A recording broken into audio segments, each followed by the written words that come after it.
नमस्कार दोस्तों, स्वागत है आप सभी का आपके अपने इस यूट्यूब चैनल बाय एमडी धीवर पर। दोस्तों, आज का जो हमारा क्लास होने वाला है वो क्लास नंबर 23वां होने वाला है। और आज के क्लास का जो हमारा विषय रहने वाला है वो सामाजिक विज्ञान, जिसे आप लोग एसएसटी के नाम से जानते हो। और आज के क्लास का जो हमारा टॉपिक रहने वाला है वो मुगल साम्राज्य का एमसीक्यू सीरीज़ करेंगे। तो आप लोगों का क्लास क्रमांक 22 में आप लोगों का मुगल साम्राज्य का थ्योरी क्लास पढ़ा दिया हूँ। नहीं देखे होंगे तो ध्यानपूर्वक पहले उसको देख लीजिए। और आज के क्लास में उसी टॉपिक पर हम लोग मैराथन क्लास करेंगे, जिसमें आप लोगों का मुगल साम्राज्य से जितने प्रकार से प्रश्न बन सकते हैं उन तमाम प्रश्नों का हम लोग प्रैक्टिस करेंगे। उसके अलावा आप लोगों का जो सिलेबस है उसको आप लोगों को दिखाया था ना कि 5वां इकाई में हम लोग पहुंचे हैं, जिसमें हम लोग मुगल साम्राज्य को पढ़ रहे हैं। और मुगल साम्राज्य के अंतर्गत मुगल काल में प्रशासन के बारे में पढ़ रहे हैं, सामाजिक आर्थिक स्थिति एवं सांस्कृतिक स्थितियों के बारे में आज की क्लास में पढ़ेंगे। और ये जो क्लास है ना, इसमें से 4 नंबर का पूछा जाएगा, मतलब 4 प्रश्न पूछा जाएगा इसमें। तो ध्यानपूर्वक आप लोगों को पढ़ना है, किसी भी प्रकार से कोताही नहीं बरतना है, ठीक है। चलिए, जो जो चीज़ मैं नोट करने के लिए बोलूँगा उन तमाम चीज़ों को आप लोगों को नोट करते हुए भी चलना है, ताकि आप लोगों को एग्ज़ाम से पहले बढ़िया सा तैयारी करते बन जाए और रिवीजन करते भी बन जाए। तो चलिए, ज़्यादा देर ना करते हुए प्रश्न क्रमांक फर्स्ट को ध्यान से पढ़ते हैं। उससे पहले आप लोगों से केवल एक ही हम्बल रिक्वेस्ट है, अगर आप लोगों ने चैनल को अभी तक की सब्सक्राइब नहीं किया तो चैनल को पहले सब्सक्राइब कर दीजिए और बेल आइकन को दबा दीजिए, ताकि इसी प्रकार से जब भी मैं क्लास लाऊं तो प्रॉपर टाइम पे आप लोगों को उसका नोटिफिकेशन मिल पाए। तो चलिए, इसी उम्मीद के साथ प्रश्न क्रमांक फर्स्ट को सबसे पहले आप ध्यान से पढ़िए। बाबर की आत्मकथा का तुर्की भाषा से पार्शियन में अनुवाद अकबर के काल में किसके द्वारा किया गया था? Option A Abul Fazal, option B Faizi, option C Mirza Aziz Koka या ऑप्शन डी अब्दुल रहीम खान ए खाना। तो क्या इसका आंसर हो सकता है, बताइए, फिर विस्तार पूर्वक मैं आप लोगों का इसका आंसर दूंगा। तो प्रश्न क्रमांक 1 का जो करेक्ट आंसर है वो option number D Abdul Rahim Khan e खाना करेक्ट हो जाएगा। कैसे? बाबर की आत्मकथा का तुर्की भाषा से पार्शियन में अनुवाद अकबर के काल में किसके द्वारा किया गया था? तो अब्दुल रहीम खान ए खाना द्वारा किया गया था, ये आप लोगों को याद रखना है। और कब किया गया था? तो 1589 में किया गया था। कब? तो 1589 ईस्वी में अब्दुल रहीम खान ए खान द्वारा तुर्की भाषा में जो बाबर की आत्मकथा था उसे पार्शियन भाषा में अनुवाद किया गया। तो ये चीज़ आप लोगों को याद रखना है। उसके अलावा आप लोगों को बताया था ना बाबर के बारे में कि बाबर ने 1526 में, कब? तो 1526 में पानीपत का प्रथम युद्ध लड़ा था। और पानीपत के प्रथम युद्ध इब्राहिम लोदी के साथ लड़ने के बाद भारत में मुगल साम्राज्य की नींव रखा था। किसने? तो बाबर ने रखा था।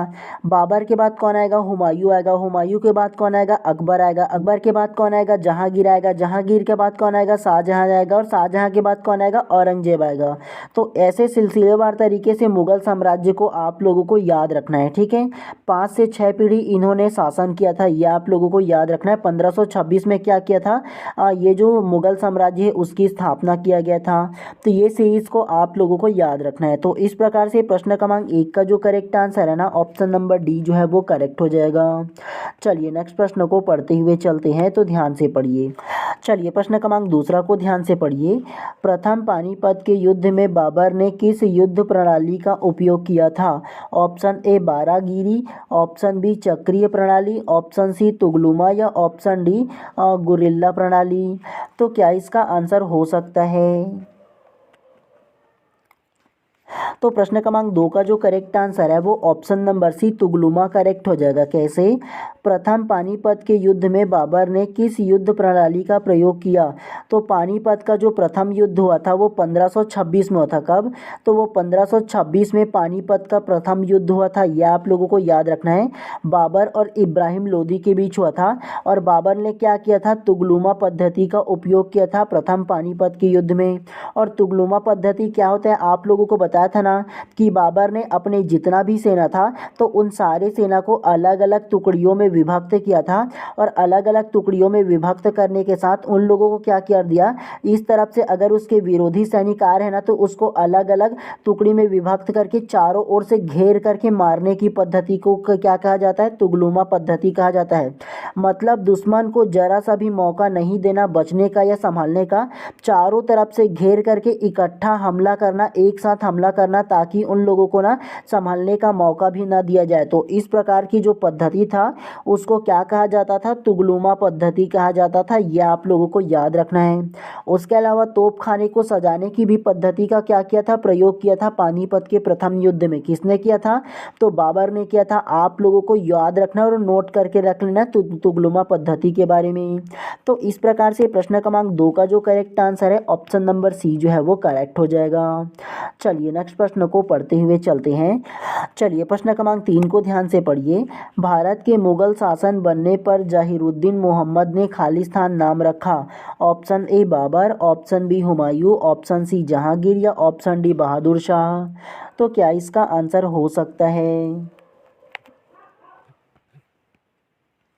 तो प्रश्न क्रमांक 3 का जो करेक्ट आंसर है ऑप्शन नंबर ए जो है वो करेक्ट हो जाएगा, बाबर। कैसे, भारत में मुगल शासन बनने पर जहीरुद्दीन मोहम्मद ने खालिस्तान नाम रखा।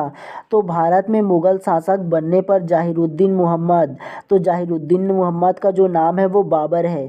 तो पहले क्या नाम था, जहीरुद्दीन मोहम्मद था, बाद में उन्होंने अपना नाम क्या करवा दिया, बाबर रखा। तो ये आप लोगों को याद रखना है, बाबर का नाम ही क्या है, जहीरुद्दीन मोहम्मद है या जहीरुद्दीन मोहम्मद का नाम ही बाबर है, दोनों एक ही व्यक्ति है। तो इस प्रकार से प्रश्न क्रमांक 3 का जो करेक्ट आंसर होगा ऑप्शन नंबर ए जो है वो करेक्ट हो जाएगा। और ख़ास तौर से सोशल साइंस में आप लोगों को ये ध्यान देना है, ये कभी मत सोचिए जो मैं पढ़ूंगा या जिस टीचर मेरे को पढ़ाएगा केवल वही प्रश्न पूछा जाएगा तो मेरे से बनेगा, या वही प्रश्न पूछना था, कोई और प्रश्न आउट ऑफ सिलेबस नहीं पूछना था, ऐसे आप लोगों के माइंड में नहीं आना चाहिए। अगर मान के चलो एग्ज़ाम में अगर आपके सिलेबस से बाहर प्रश्न पूछा जाए तो क्या आप लोग बोल पाओगे क्या कि ये सिलेबस से मेरा बाहर है, मैं बिल्कुल नहीं बनाऊंगा या नहीं पढ़ूंगा, इस पर कंप्लेन करूंगा, ऐसा कुछ थोड़ी ना बोल पाओगे। तो इसीलिए कोई टीचर पढ़ाए चाहे ना पढ़ाए, अगर उस प्रक्रिया से प्रश्न पूछा गया है मतलब उसी टॉपिक से प्रश्न आया है बिना उसके पढ़ाए, फिर भी आप लोगों को सॉल्व करना और समझने की कोशिश करना है, और जो टॉपिक आप लोग नहीं पढ़े हो उसको नोट करने की कोशिश करना है। चलिए प्रश्न क्रमांक 4 को अब ध्यान से पढ़िए। निम्नलिखित में से किस स्थान पर बाबर ने अफगानों के विरुद्ध युद्ध लड़ा था। Option A Chanderi, option B Chausa, option C Ghaghra या ऑप्शन डी खानवा। तो क्या इसका आंसर हो सकता है। तो प्रश्न क्रमांक 4 का जो करेक्ट आंसर है वो ऑप्शन नंबर सी जो है वो करेक्ट हो जाएगा, घाघर। घाघर को ही घाघरा कहा जाता है, ठीक है।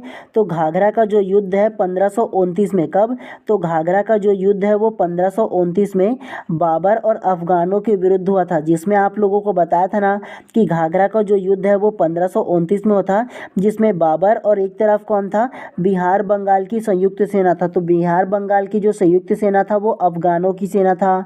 तो ये आप लोगों को याद रखना है, घाघरा का जो युद्ध है वो 1529 में हुआ था। उसके अलावा बाबर जो है लगभग 4 युद्ध लड़ा था। कौन कौन सा, तो 4 युद्ध इसका इम्पॉर्टेंट है। सबसे पहला पानीपत का प्रथम युद्ध, तो 1526 में पानीपत का प्रथम युद्ध हुआ था। इब्राहिम लोदी और किसके बीच हुआ था, बाबर के बीच हुआ था। दूसरा जो युद्ध है वो खानवा का युद्ध हुआ था, 1527 में लड़ा गया था। कब, तो खानवा का जो युद्ध है वो 1527 में लड़ा गया था। उसके अलावा तीसरा जो है वो चंदेरी का युद्ध, चंदेरी का जो युद्ध है वो 1528 में लड़ा गया था। कब, तो 1528 में चंदेरी का युद्ध लड़ा गया था। और उसके अलावा 1529 में, कब, तो 1529 में घाघरा का युद्ध लड़ा गया था। तो ये चारों युद्ध को याद रखना है। कैसे सीक्वेंस में याद रख सकते हो आप लोग ये बताओ ना। तो सबसे पहले क्या हुआ था, पानी। तो देखो क्या किया था बाबर ने ना, सबसे पहले बाबर उपवास था, ठीक है। तो बाबर जो है वो उपवास था, तो सबसे पहले क्या किया, पानी पिया। पानी पीने के बाद क्या किया, खाना खाया। पानी से क्या लेना है, पानीपत का युद्ध। पानी पीने के बाद खाना खाया, खाना खे से क्या लेना है, पहला वर्ड खाए ना, तो खानवा का युद्ध। तीसरा में जो आएगा वो क्या होगा, चंदेरी का युद्ध। तो चंदेरी का जो युद्ध है वो कब हुआ था, तो चंदेरी का युद्ध 1528 में हुआ था। कैसे याद रखोगे, तो उन्होंने पानी पिया, फिर खाना खाया, और खाना खाने के बाद क्या किया, चांद को देखा। तो तीसरा क्या होगा, चंदेरी युद्ध। और चौथा क्या होगा, वो घाघरा का युद्ध। तो घाघरा का युद्ध कैसे याद रखना है, बाबर घाघरा पहना था, घाघरा चोली जानते हो ना, तो वो घाघरा पहना था लड़कियों जैसा, तो वो चौथा में घाघरा का युद्ध हो जाएगा। तो क्या करना है, 1526, 1527, 1528 और 1529। तो इस प्रकार से सबसे पहले पानी पिया, दूसरा खाना खाया, और खाना खाने के बाद क्या किया, चांद को देखा, और चांद को देखने के बाद क्या किया, चांद को देखने के बाद वो घाघरा पहना था, ठीक है। तो इस प्रकार से 1526, 27, 28, 29 ऐसे स्टोरी बनाओ, अदरवाइज भूल जाओगे यार। तो इसीलिए स्टोरी बनाना जरूरी है इस टाइप के प्रश्न में। में। तो इस प्रकार से प्रश्न क्रमांक 4 का जो करेक्ट आंसर होगा ऑप्शन नंबर सी जो है वो करेक्ट हो जाएगा। चलिए नेक्स्ट प्रश्न को पढ़ते हुए चलते हैं। अब चलिए प्रश्न क्रमांक 5 को अब ध्यान से पढ़िए। निम्नलिखित में से कौन सी जोड़ी मुगल एवं मराठा कालीन युद्ध वर्ष सुमेलित है? ऑप्शन ए चौसा का युद्ध 1538, ऑप्शन बी कन्नौज का युद्ध 1539, ऑप्शन सी हल्दी घाटी का युद्ध 1576 या ऑप्शन डी खानवा का युद्ध 1657।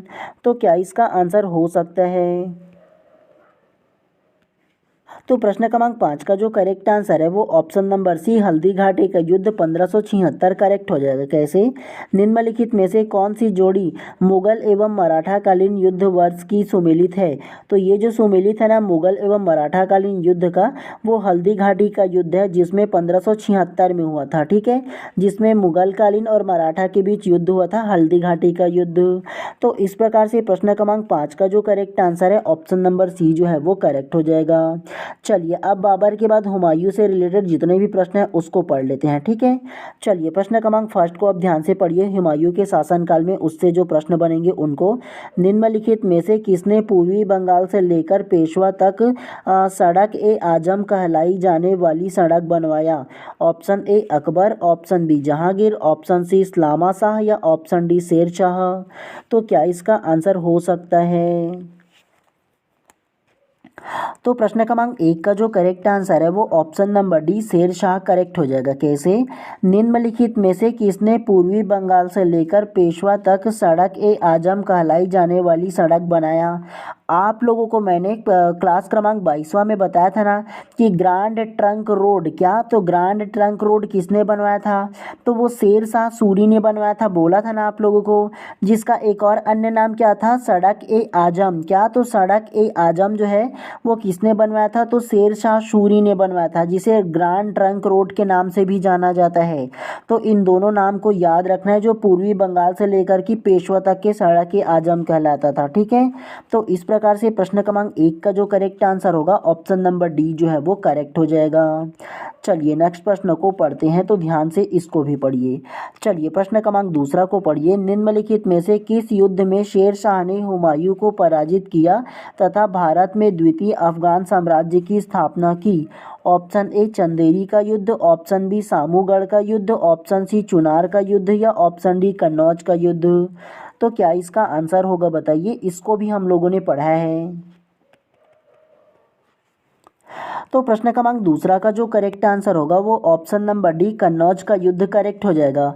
कैसे? निम्नलिखित में से किस युद्ध में शेर शाह सूरी ने हुमायूं को पराजित किया तथा भारत में द्वितीय अफगान साम्राज्य की स्थापना की? तो ये कन्नौज का युद्ध ही ना हो जाएगा। जी हाँ, और कन्नौज के युद्ध को किस नाम से जाना जाता है? बिलग्राम का युद्ध के नाम से जाना जाता है, आप लोगों को बताया था ना। और ये जो कन्नौज का युद्ध है वो 1540 में होता। कब? तो 1540 में ये कन्नौज का युद्ध हुआ था, जिसमें शेर शाह सूरी और हुमायूं के बीच अंतिम युद्ध हुआ था। और उसके बाद हुमायूं को भारत छोड़ करके भागना पड़ा था। करीबन 15 साल तक की वो निर्वासित जीवन व्यतीत किया, आप लोगों को बताया था ना। तो इस प्रकार से प्रश्न क्रमांक दूसरा का जो करेक्ट आंसर होगा ऑप्शन नंबर डी जो है वो करेक्ट हो जाएगा, कन्नौज का युद्ध। क्लास क्रमांक 22वां में आप लोगों को अच्छे से बताया था इसके बारे में। अगर अच्छे से पढ़े होंगे तो इजी तरीके से इस प्रकार के जो प्रश्न है वो आप लोगों से कभी गलत नहीं होगा। प्रश्न क्रमांक 3 को ध्यान से पढ़िए।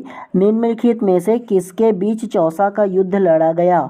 ऑप्शन ए बाबर और मोहम्मद लोदी, ऑप्शन बी बाबर और मेदिनी राय, ऑप्शन सी हुमायूं और बहादुर शाह या ऑप्शन डी हुमायूं और शेर शाह।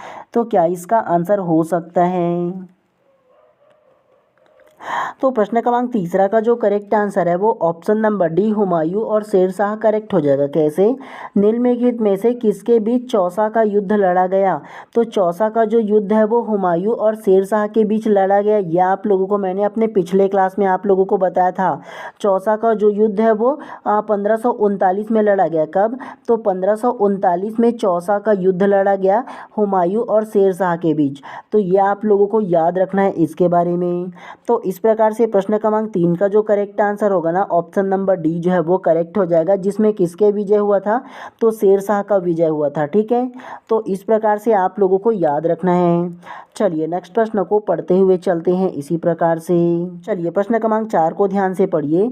निम्नलिखित में से किस स्थान पर शेरशाह ने स्वयं का मकबरा निर्मित करवाया? Option A Agra, option B Sasaram, option C Delhi या ऑप्शन डी फतेहपुर सीकरी। तो क्या इसका आंसर हो सकता है? तो प्रश्न क्रमांक 4 का जो करेक्ट आंसर है वो option number B Sasaram correct हो जाएगा। कैसे? निम्नलिखित में से किस स्थान पर शेरशाह सूरी ने स्वयं का मकबरा का निर्माण करवाया? तो स्वयं के मकबरा का जो निर्माण करवाया था शेरशाह सूरी ने, वो सासाराम में करवाया था, जो बिहार का एक झील के अंदर में किया था। कहाँ? तो बिहार के एक झील के अंदर में स्वयं के मकबरे का निर्माण करवाया था। यह आप लोगों को याद रखना है, इसके बारे में आप लोगों को थ्योरी में भी पढ़ाया था। तो इस प्रकार से प्रश्न क्रमांक 4 का जो करेक्ट आंसर है ऑप्शन नंबर बी जो है वो करेक्ट हो जाएगा। चलिए आप लोगों के लिए थोड़ा सा एक कूट वाला प्रश्न है, तो ध्यान से पढ़िए प्रश्न क्रमांक 5 को। मुगल काल के निम्न युद्धों को कालानुक्रम व्यवस्थित कीजिए। पहला दिया है घाघरा का युद्ध, दूसरा खानवा का युद्ध, तीसरा चौसा का युद्ध और चौथा सामूगढ़ का युद्ध। इन तीनों को युद्ध को आप लोगों को बताया था ना। उत्तर दीजिए option A, option B, option C या ऑप्शन डी। तो सीक्वेंस में आप लोगों को जमाना है कौन सा युद्ध पहले हुआ था। तो ध्यानपूर्वक पढ़िए और बताइए। इन तीनों को एटलीस्ट आप लोगों को बता दिया हूँ, घाघरा, चौसा और खानवा। तो क्या इसका आंसर होगा बताइए सबसे पहले। तो प्रश्न क्रमांक 15 का जो करेक्ट आंसर है वो ऑप्शन नंबर ए जो है वो करेक्ट हो जाएगा। 2, 1, 3 एवं 4 जो है वो करेक्ट हो जाएगा। कैसे?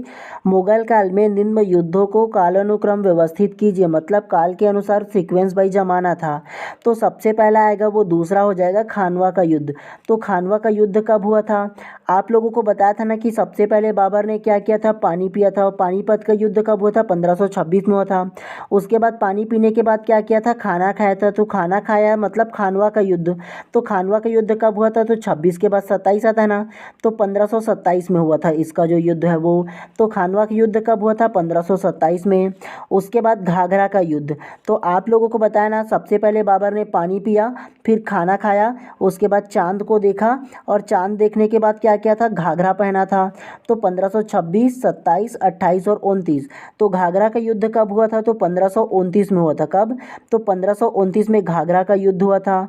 तो ये 29 आप लोगों को क्या होगा? दूसरा में ये आ जाएगा। उसके अलावा तीसरा चौसा का युद्ध, तो चौसा का जो युद्ध है वो 1539 में हुआ था। कब? तो 1539 में चौसा का युद्ध हुआ था। तो ये आप लोगों को याद रखना है। उसके अलावा चौथा जो है वो शामूगढ़ का युद्ध, तो शामूगढ़ का जो युद्ध है वो 1658 में हुआ था। कब? तो 1658 ईस्वी में क्या हुआ था? शामूगढ़ का युद्ध हुआ था। तो इन चारों युद्धों को याद रखना है। एटलीस्ट अगर कि 2 को भी याद रखते ना तो ईजी तरीके से आप लोगों का बन जाता। तो इस प्रकार से प्रश्न क्रमांक 5 का जो करेक्ट आंसर होगा ऑप्शन नंबर ए जो है वो करेक्ट हो जाएगा। चलिए नेक्स्ट प्रश्न को पढ़ते हुए चलते हैं। चलिए अब अकबर से रिलेटेड जितने भी प्रश्न हैं उसको पढ़ेंगे। तो प्रश्न क्रमांक फर्स्ट को ध्यान से पढ़िए। अकबर के सुलह कुल का अर्थ क्या है? ऑप्शन ए अनेकता में एकता, ऑप्शन बी सहनशीलता एवं सहिष्णुता, ऑप्शन सी इस्लाम का महत्व या ऑप्शन डी इस्लाम से घृणा। तो क्या इसका आंसर हो सकता है? एटलीस्ट गेस तो कीजिए, फिर आप लोगों को इसका विस्तार पूर्वक आंसर दूंगा मैं। तो प्रश्न क्रमांक 1 का जो करेक्ट आंसर होगा ना वो ऑप्शन नंबर बी करेक्ट हो जाएगा। सहनशीलता एवं सहिष्णुता करेक्ट हो जाएगा। कैसे? अकबर के सुलह कुल का अर्थ क्या है? तो अकबर के सुलह कुल का जो अर्थ है वो सहनशीलता एवं सहिष्णुता है। ये चीज़ आप लोगों को नोट करके रखना है, ठीक है। तो इस प्रकार से प्रश्न क्रमांक 1 का जो करेक्ट आंसर है ऑप्शन नंबर बी जो है वो करेक्ट हो जाएगा। चलिए नेक्स्ट प्रश्न को पढ़ते हुए चलते हैं। तो प्रश्न क्रमांक दूसरा को अब ध्यान से पढ़िए। निम्नलिखित में से किस स्थान पर अकबर को हुमायूं की मृत्यु की सूचना मिलने पर राजगद्दी पर बैठाया गया? Option A Kabul, option B Lahore, option C Sirhind या ऑप्शन डी कालानौर। तो क्या इसका आंसर होगा? तो प्रश्न क्रमांक दूसरा का जो करेक्ट आंसर है वो option number D Kalanaur correct हो जाएगा। कैसे? निम्नलिखित में से किस स्थान पर अकबर को हुमायूं की मृत्यु की सूचना मिलने पर राजगद्दी पर बैठाया गया? अकबर जो है वो कालानौर का शासक था उस वक्त, मतलब हुमायूं जो है उसके पिता, उन्होंने कालानौर का शासक बना करके उनको भेजा था। तो ये कालानौर में शासन कर रहा था, लेकिन अकबर को जब पता चला कि हुमायूं जो है वो सीढ़ी से गिर करके उसकी मृत्यु हो गया है, तो उसके मृत्यु होने पर कालानौर पर ही उसका जो राज्याभिषेक है वो कर दिया गया था। और जब अकबर का राज्याभिषेक हुआ तो उसका एज कितना था? वो 13 वर्ष 4 महीने का था। कितना? तो 13 वर्ष 4 वर्ष की उम्र में उनका जो राज्याभिषेक है वो कर दिया गया था। और आप लोगों को बोला था ना मैंने कि इस उम्र में, मतलब 13 वर्ष की उम्र में हम तो अपना नाक भी अच्छे से नहीं पहुंच सकते, जब ये सीधा सीधा क्या बन गया, राजगद्दी पर बैठने के लिए उसका राज्याभिषेक भी कर दिया गया। तो ये आप लोगों को याद रखना है कि कालानौर का शासक था। तो इस प्रकार से प्रश्न क्रमांक 2 का जो करेक्ट आंसर होगा ऑप्शन नंबर डी जो है वो करेक्ट हो जाएगा। चलिए नेक्स्ट प्रश्न को पढ़ते हुए चलते हैं इसी प्रकार से।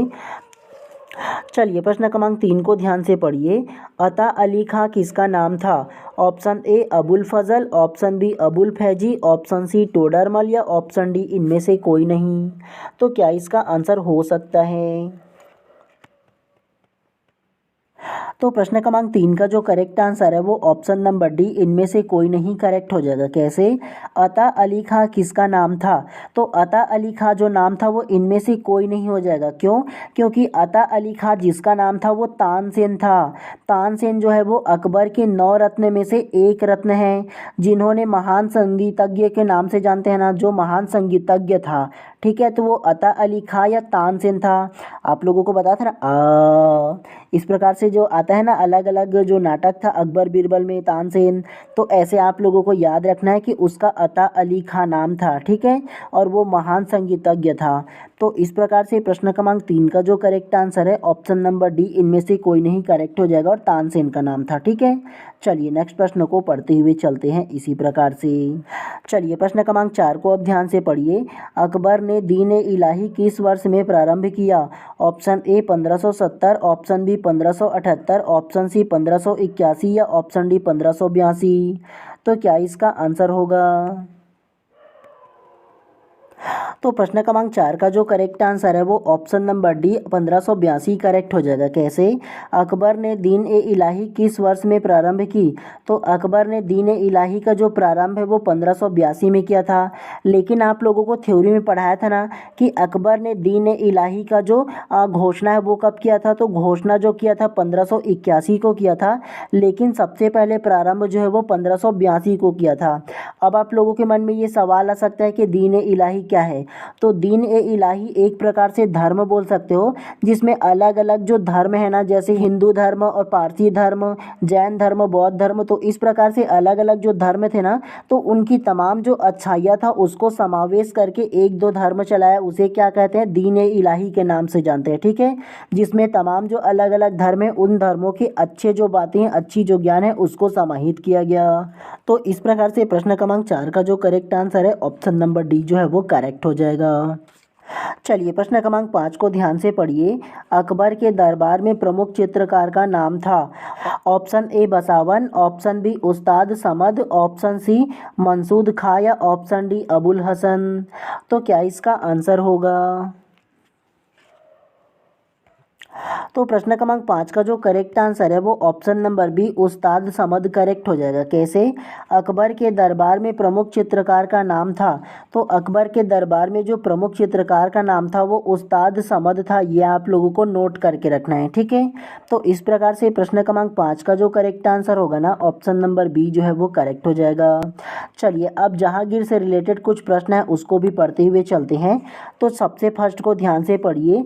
निम्नलिखित में से कौन अंग्रेज जहांगीर के दरबार में आया था? Option A mister Colbert, option B mister Lore, option C captain Hawkins या ऑप्शन डी लॉरेंस। तो क्या इसका आंसर होगा? तो प्रश्न क्रमांक 1 का जो करेक्ट आंसर है वो option number C captain Hawkins correct हो जाएगा। कैसे? निम्नलिखित में से कौन अंग्रेज जहांगीर के दरबार में आया था? तो जो अंग्रेज जहांगीर के दरबार में आया था वो कैप्टन हॉकिंस आया था। ये आप लोगों को याद रखना है। कब आया था? तो 1608 में आया था। कब? तो 1608 में ये जो कैप्टन हॉकिंस है वो जहांगीर के दरबार में आया था सबसे पहला। उसके बाद अपने थ्योरी क्लास में बताया था ना, सबसे पहला कैप्टन हॉकिंस 1608 में आया था। उसके बाद दूसरा में जो आया था वो पॉल कैनिंग आया था। कौन? तो दूसरा में पॉल कैनिंग आया था 1612 में। और उसके बाद तीसरा में टॉमस रो आएगा 1615 में। इन तीनों को ही क्या आएगा? भारत में आएगा और भारत को सबसे पहले देखेगा व्यापार करने के लिए और व्यापार की अनुमति मांगेगा। किससे मांगेगा? तो जहांगीर से व्यापार के लिए अनुमति मांगेगा सबसे पहले भारत में, क्योंकि हम लोगों को यहाँ क्या क्या बिजनेस करना है, कुछ कुछ कर करके क्या करेगा? व्यापार के लिए अनुमति मांगेगा और धीरे धीरे करके क्या करेगा? वो भारत पर कब्जा करेगा और लगभग 200 साल तक की राज करेगा बाद में। फिर जब सबसे पहले इन लोगों का आया था ना, मतलब जो अंग्रेज भारत आए थे तो व्यापार के लिए आए थे सबसे पहला, शासन करना उनका उद्देश्य नहीं था। धीरे धीरे करके उन्होंने व्यापारिक एकाधिकार करके फिर शासन करना शुरू किया। तो सबसे पहले जहांगीर ने व्यापार करने का इजाज़त दिया था, याद रखना है आप लोगों को, ठीक है। तो 1608 में कौन आया था? तो कैप्टन हॉकिंस आया था। चलिए नेक्स्ट प्रश्न को पढ़ते हुए चलते हैं फिर से इसी प्रकार से। चलिए प्रश्न क्रमांक दूसरा को ध्यान से पढ़िए। निम्नलिखित में से किस मुगल बादशाह के समय में चित्रकला पर यूरोपियन प्रभाव अधिक परिलक्षित हुआ था? Option A Humayun, option B Akbar, option C Jahangir या ऑप्शन डी शाहजहां। तो क्या इसका आंसर होगा? तो प्रश्न क्रमांक दूसरा का जो करेक्ट आंसर है वो option number C Jahangir correct हो जाएगा। कैसे? निम्नलिखित में से किस मुगल बादशाह के समय में चित्रकला पर यूरोपीय प्रभाव अधिक परिलक्षित हुआ? तो ये जो है वो जहांगीर के काल को क्या कहा जाता है? आप लोगों को बताया था ना कि जहांगीर के काल को भारतीय इतिहास का क्या कहा जाता है? चित्रकला सबसे ज़्यादा विकसित हुआ भारतीय इतिहास में। तो ये आप लोगों को नोट करके रखना है, चित्रकला का प्रेमी सबसे ज़्यादा जहांगीर था। तो इस प्रकार से प्रश्न क्रमांक दूसरा का जो करेक्ट आंसर है ना, ऑप्शन नंबर सी जो है वो करेक्ट हो जाएगा। चलिए नेक्स्ट प्रश्न को पढ़ते हुए चलते हैं इसी प्रकार से। चलिए प्रश्न क्रमांक तीसरा को ध्यान से पढ़िए। निम्नलिखित में से किस मुगल बादशाह के शासनकाल में भारतीय चित्रकला में यूरोपीय प्रभाव परिलक्षित होता है? तो ये तीसरा प्रश्न भी सेम टू सेम है जी, ये तो ऑप्शन नंबर सी जहांगीर आ जाएगा, ठीक है। चलिए सेम प्रश्न है इसीलिए आप लोगों का इसका आंसर को बता दिया। चलिए प्रश्न क्रमांक 4 को ध्यान से पढ़िए। इकबाल नामा ए जहांगीरी के लेखक निम्न में से कौन था? ऑप्शन ए खाफी खां, ऑप्शन बी मुतमाद खां, ऑप्शन सी शाइस्ता खां या ऑप्शन डी जहांगीर। तो क्या इसका आंसर होगा? तो प्रश्न क्रमांक 4 का जो करेक्ट आंसर है वो ऑप्शन नंबर बी मुतमाद खां करेक्ट हो जाएगा। कैसे? इकबाल नामा ए जहांगीरी, क्या इकबाल नामा ए जहांगीरी के लेखक निम्न में से कौन था? तो ये मुतमाद खां था। ये आप लोगों को याद रखना है और चाहो तो नोट करके भी रख लीजिएगा, ठीक है। चलिए नेक्स्ट प्रश्न को पढ़ते हुए चलते हैं इसी प्रकार से। चलिए प्रश्न क्रमांक 5 को अब ध्यान से पढ़िए। किस मुगल बादशाह ने तंबाकू के प्रयोग को निषेध किया? Option A Babur, option B Jahangir, option C Aurangzeb या ऑप्शन डी मोहम्मद शाह। तो क्या इसका आंसर होगा? तो प्रश्न क्रमांक 5 का जो करेक्ट आंसर है वो option number B Jahangir correct हो जाएगा। कैसे? किस मुगल बादशाह ने तंबाकू के प्रयोग को निषेध किया? तो तंबाकू के प्रयोग को जो निषेध किया मतलब प्रतिबंध लगाया तंबाकू के उपयोग को, वो जहांगीर ने लगाया था। यह आप लोगों को नोट करके रखना है, ठीक है। तो इस प्रकार से प्रश्न क्रमांक 5 का जो करेक्ट आंसर है ऑप्शन नंबर बी जो है वो करेक्ट हो जाएगा। चलिए इसके बाद शाहजहां से जितने भी प्रश्न बन सकते हैं इसको भी पढ़ते हुए चलते हैं। प्रश्न क्रमांक फर्स्ट को सबसे पहले आप ध्यान से पढ़िए कि इस मुगल बादशाह के शासनकाल में उत्तराधिकार के युद्ध हुआ? Option A Akbar, option B Jahangir, option C Shah Jahan या ऑप्शन डी औरंगजेब। तो क्या इसका आंसर होगा? पहले आप बताइए, फिर विस्तार पूर्वक मैं आप लोगों को इसका आंसर देने की कोशिश करूंगा। तो प्रश्न क्रमांक 1 का जो करेक्ट आंसर होगा वो ऑप्शन नंबर सी जो है वो करेक्ट हो जाएगा, शाहजहां। कैसे? किस मुगल बादशाह के शासनकाल में उत्तराधिकार का युद्ध हुआ? तो मुगल बादशाह शाहजहां के काल में नवाजी हैं। शाहजहां के कितने बेटे थे? तो शाहजहां के टोटल 4 बेटे थे, आप लोगों को बताया था ना। और इन 4 बेटों का क्या क्या नाम था? तो सबसे पहले बड़ा बेटे का नाम जो था वो दारा शिकोह था, जिसे दारा के नाम से जानते थे। दूसरा जो होगा वो शाह सूजा था। तीसरा जो बेटा होगा वो मुराद था और चौथा और जो आखिरी बेटा था वो औरंगजेब था। कौन? तो औरंगजेब चौथा था और आप लोगों को बताया था ना सबसे क्रूर शासक औरंगजेब कहलाता है वो। तो इन चारों बेटों में उत्तराधिकार को लेकर के युद्ध हुआ था, लड़ाई हुआ था, अलग अलग 4 युद्ध। ठीक है, तो ये आप लोगों को याद रखना है। प्रश्न क्रमांक 1 का जो करेक्ट आंसर होगा वो शाहजहां आ जाएगा। ठीक है, तो ये आप लोगों को याद रखना है। चलिए नेक्स्ट प्रश्न को पढ़ते हुए चलते हैं इसी प्रकार से। चलिए प्रश्न क्रमांक दूसरा को ध्यान से पढ़िए। ताजमहल का निर्माण किसके शासनकाल में किया गया? Option A Akbar, option B Jahangir, option C Babur या ऑप्शन डी शाहजहां। ये तो यार फेमस प्रश्न है, कोई भी आंसर दे देगा इसका।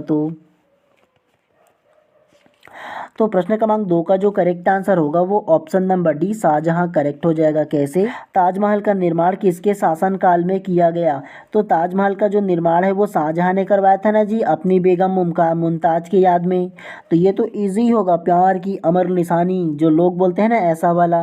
तो ये आप लोगों को याद रखना है, वैसे भी याद रहेगा आप लोगों को, ये जो प्रश्न है वो कोई भूलता ही नहीं है। चलिए प्रश्न क्रमांक तीसरा को ध्यान से पढ़िए। कौन सा मुगल मकबरा इस दृष्टि से समझा जाए कि यह ताजमहल की प्रतिकृति है? ऑप्शन ए दिल्ली में स्थित हुमायूं का मकबरा, ऑप्शन बी शहादरा में स्थित अकबर का मकबरा, ऑप्शन सी आगरा में स्थित एतमाउद्दौला का मकबरा या ऑप्शन डी फतेहपुर सीकरी में स्थित सलीम चिश्ती का मकबरा। तो क्या इसका आंसर हो सकता है?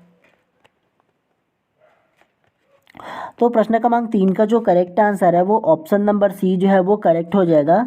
आगरा में स्थित एतमाउद्दौला का मकबरा करेक्ट हो जाएगा। कैसे? कौन सा मुगल मकबरा इस दृष्टि से समझा जाए कि यह ताजमहल की प्रतिकृति है? ताजमहल की प्रतिकृति का मतलब ताजमहल के समान सेम टू सेम दिखने वाला, उसी के समान बनने वाला जो मकबरा है वो कौन सा है बोला था। तो आगरा में स्थित एतमाउद्दौला का मकबरा है। ठीक है, और यह आप लोगों को थ्योरी क्लास में भी मैंने आप लोगों को बताया था कि आगरा में जो ताजमहल है ठीक उसी के प्रतिकृति मतलब उसी के समान जो दूसरा मकबरा है वो कौन सा है।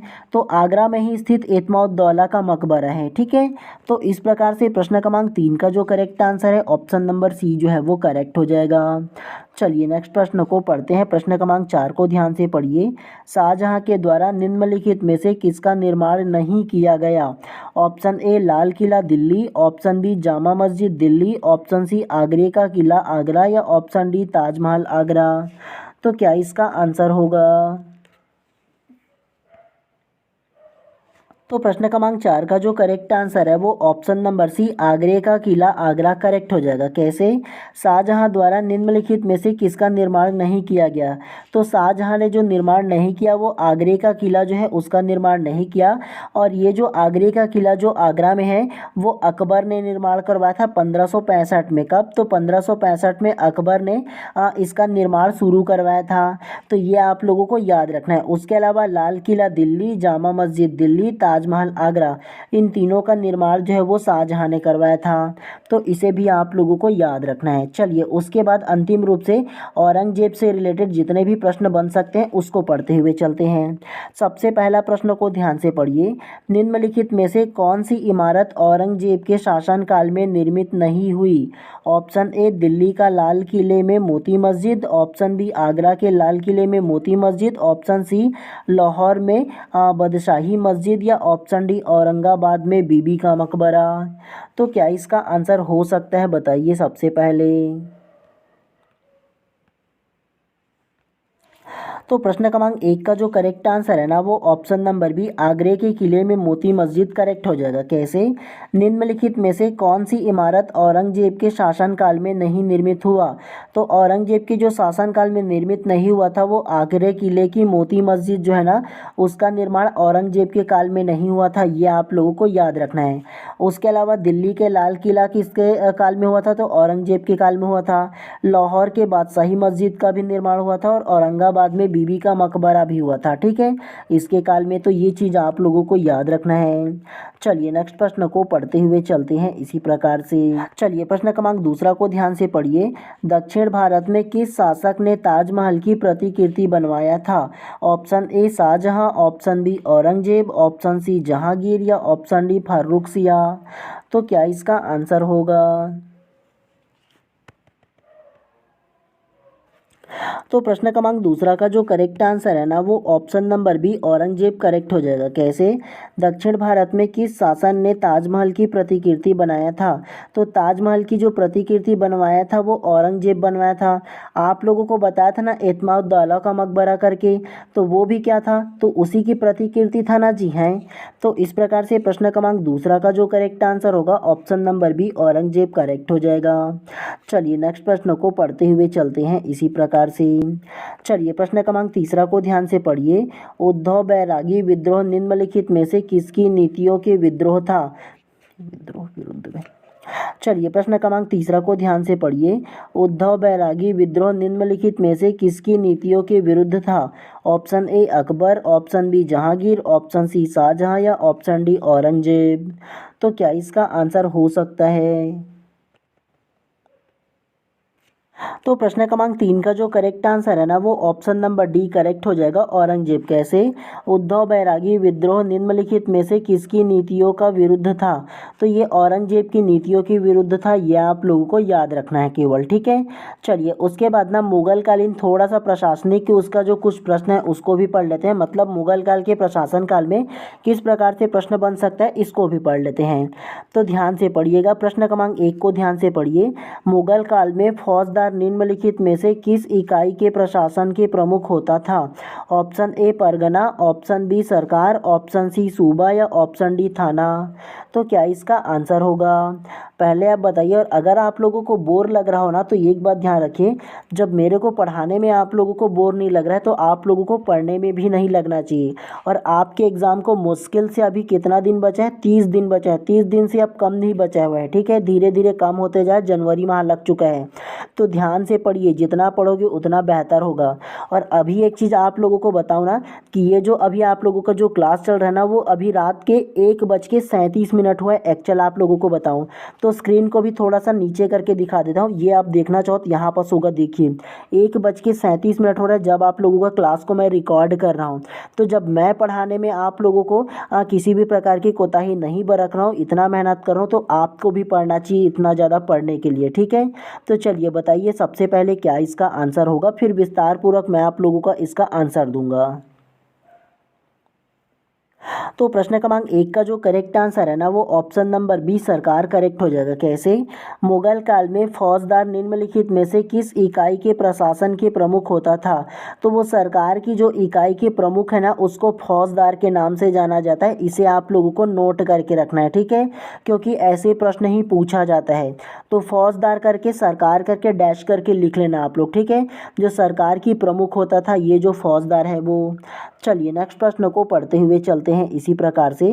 जितना ज़्यादा अभी पढ़ोगे, जितना मेहनत करोगे उतना बेहतर होगा जी आप लोगों के एग्ज़ाम के लिए।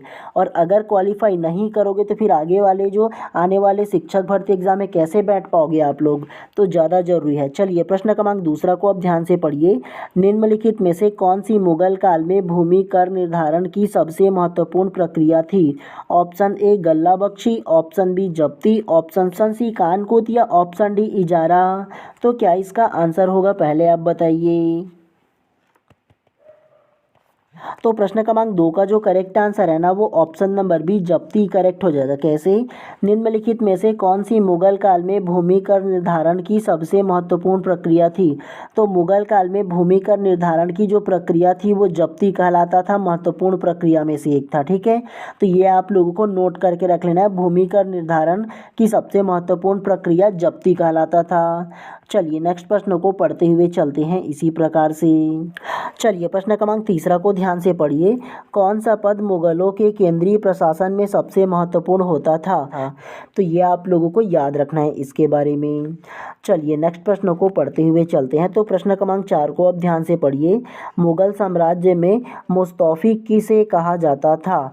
ऑप्शन ए न्यायपालिका विभाग का प्रमुख, ऑप्शन बी याचिकाओं का प्रभारी, ऑप्शन सी राजस्व सचिव या ऑप्शन डी महालेखाकार। तो क्या इसका आंसर होगा? तो प्रश्न क्रमांक 4 का जो करेक्ट आंसर है ना वो ऑप्शन नंबर डी महालेखाकार करेक्ट हो जाएगा। कैसे? मुगल साम्राज्य में मुस्तैफी किसे कहा जाता था? तो मुस्तौफी जो कहा जाता था वो महालेखाकार को कहा जाता था। ये आप लोगों को नोट करके रखना है, ठीक है। चलिए आज की क्लास के अंतिम प्रश्न को अब आप लोग ध्यान से पढ़िए, इसके बाद बढ़िया सा आप लोग रिवीजन कर लीजिएगा बाद में, ठीक है। चलिए प्रश्न क्रमांक 5 को ध्यान से पढ़िए। मुसलमान प्रजा का इस्लाम नियम के अनुसार सदाचार का निरीक्षण करने वाले मुगल अधिकारी था। ऑप्शन ए काजी उल कुजात, ऑप्शन बी उलेमा, ऑप्शन सी मोहताबिस या ऑप्शन डी दीवान ए सादत। तो क्या इसका आंसर होगा? तो प्रश्न क्रमांक 5 का जो करेक्ट आंसर है ना वो ऑप्शन नंबर सी मोहताबिस करेक्ट हो जाएगा। कैसे? मुसलमान प्रजा का इस्लाम नियम के अनुसार सदाचार का निरीक्षण करने वाले मुगल अधिकारी था। तो ये जो मुगल अधिकारी था ना वो मोहताबिस था। ये आप लोगों को नोट करके रखना है, ठीक है। जो इस्लाम नियम के अनुसार सदाचार का निरीक्षण करता था, ठीक है। तो इस प्रकार से प्रश्न क्रमांक 5 का जो करेक्ट आंसर होगा ऑप्शन नंबर सी जो है वो करेक्ट हो जाएगा। तो चलिए आज की इस क्लास को यहीं पर समाप्त कर देते हैं। और अगर आप लोग चैनल पे नए होंगे तो चैनल को सब्सक्राइब कर देना और बेल आइकन को दबा देना, ताकि इसी प्रकार से जब भी मैं क्लास लाऊं तो प्रॉपर टाइम पे आप लोगों को इसका नोटिफिकेशन मिले। तो इसलिए ज़्यादा जरूरी कि आप चैनल को सब्सक्राइब कर दीजिएगा, ठीक है। चलिए आप सभी लोगों का दिन एवं शुभ एवं मंगलमय हो। आप सभी लोग अच्छे से पढ़िए और आप सभी लोगों को बहुत बहुत शुभकामनाएँ मेरे तरफ से।